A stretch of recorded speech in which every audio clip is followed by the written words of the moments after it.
Welcome to Lesson 15A, URL Routing in Web Forms. URL routing gives your application the ability to handle request URLs that do not map directly to specific files.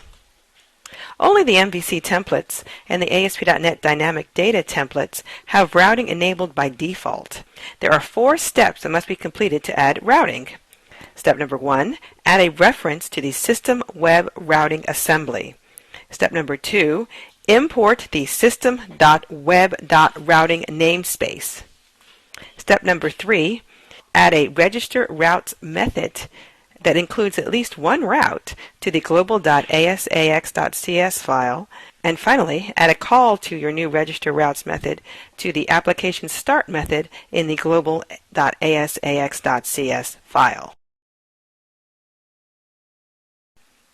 In this lesson, you enable and use routing, and there are no lesson requirements for this lesson.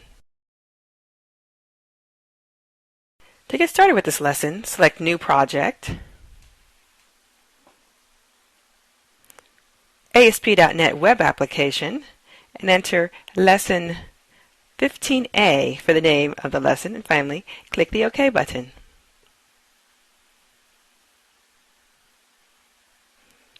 Right-click the References to select Add Reference.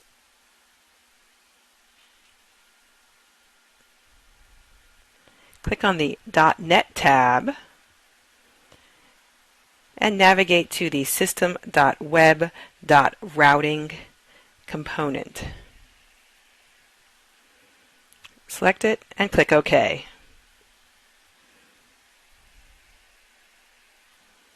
Now open the global.asax.cs file and add a reference to the system.web.routing namespace by adding a using statement at the top of the page, and then add the new register routes method that registers a route.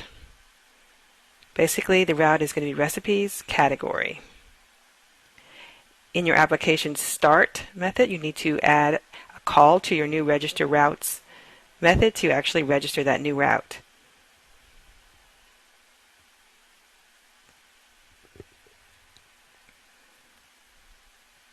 Now we're going to create a page to call using the new route.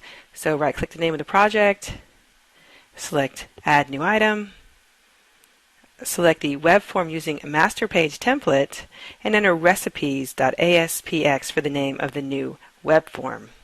Finally, click the Add button. Select the Site Master for your master page. Now let's enter a little bit of content. Just put a heading 1 within the heading, but a literal. Name of the literal is going to be literal category. Now just add some literal text that just says this is a list of all of the recipes from this category.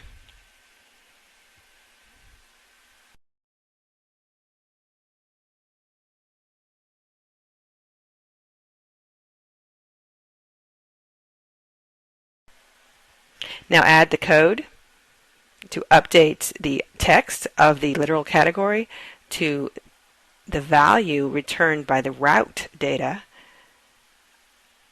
for category.